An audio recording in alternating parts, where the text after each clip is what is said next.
امریکی سینٹ نے ایک بار پھر صدر ٹرمپ کے جنگی اختیارات محدود کرنے کی کوششیں مسترد کر دی ہیں۔ ایران کے خلاف جنگ روکنے سے متعلق وار پاورز قرارداد 5ویں بار بھی ناکام ہو گئی۔ قرارداد کے خلاف 51 جبکہ حق میں 46 ووٹ آئے۔ ووٹنگ سے قبل سینٹ کے سرکردہ ڈیموکریٹک رہنما چک شومر نے کہا کہ ٹرمپ کئی ہفتوں سے جنگ ختم کرنے کے کھوکھلے وعدے کر رہے ہیں۔ انہوں نے مزید کہا کہ یہ ووٹ سینٹ ریپبلکنز کے لیے 5واں موقع تھا کہ وہ جنگ روکنے کے لیے قدم اٹھاتے۔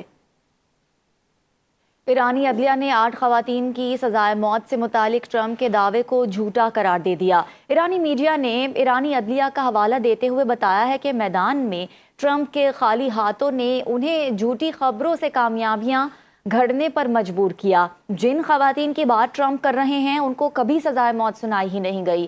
امریکی صدر نے ان 8 خواتین سے متعلق گزشتہ روز بھی جھوٹ بیان دیا تھا۔ آج ٹرمپ نے کہا ہے کہ ان کے مطالبے پر ایران میں ان خواتین کو پھانسی کی سزا منسوخ کی گئی۔ ایرانی میڈیا کے مطابق گزشتہ روز ٹرمپ نے بیان دیا تھا کہ مذاکرات سے پہلے ایران ان خواتین کو رہا کرے۔ گزشتہ روز جھوٹ ثابت ہونے کے باوجود امریکی صدر نے ایک اور جھوٹا دعویٰ کیا۔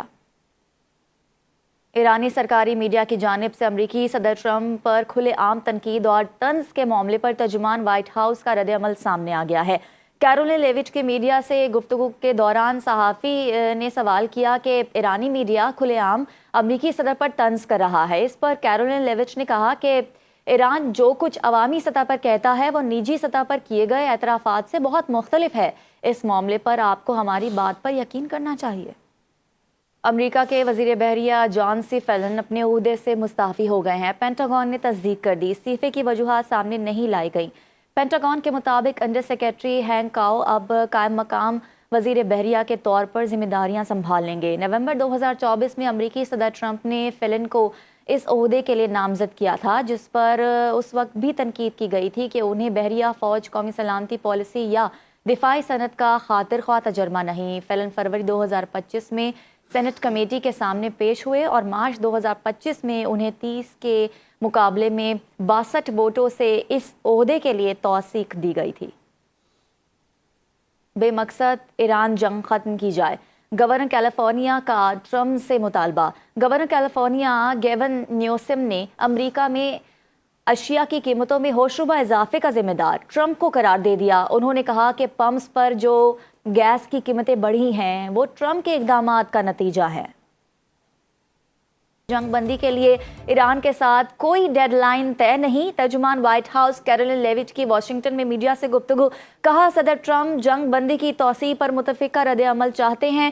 ایرانی قیادت تقسیم کا شکار ہیں۔ امریکہ کو متفقہ موقف چاہیے۔ امریکی صدر نے ایران سے ڈیل کے لیے لچک کا مظاہرہ کیا۔ مزید کہا ایران کی بحری ناکہ بندی جاری ہے۔ امریکی صدر آبنائے ہرمز میں ناکہ بندی سے مطمئن ہے۔ امریکہ اپنی شرائط میں نرمی نہیں لائے گا۔ ترجمان وائٹ ہاؤس نے ایران کی جانب سے قبضے میں لینے والوں جہازوں سے لا تعلقی کا اظہار کر دیا ہے۔ امریکی صدر ٹرمپ نے فاکس نیوز سے گفتگو کرتے ہوئے کہا ہے کہ جنگ بندی یا مذاکرات کے لیے کسی قسم کی وقت کی پابندی نہیں ہے اور 3 سے 5 روز کی مہلت سے متعلق خبریں بے بنیاد ہیں۔ جنگ کے خاتمے کے لیے نہ کوئی ٹائم فریم مقرر کیا گیا ہے اور نہ ہی اس معاملے میں جلدی ہے۔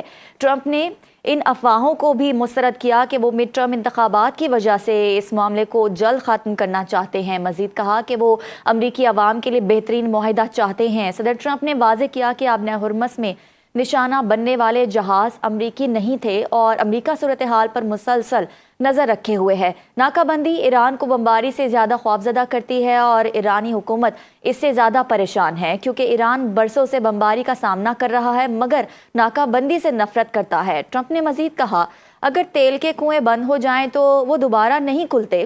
ایرانی وزیر خارجہ عباس عراقچی کو ایک ذہین انسان قرار دیتے ہوئے امید ظاہر کی کہ اگر مذاکرات دوبارہ شروع ہوئے تو وہ اس میں شامل ہوں گے۔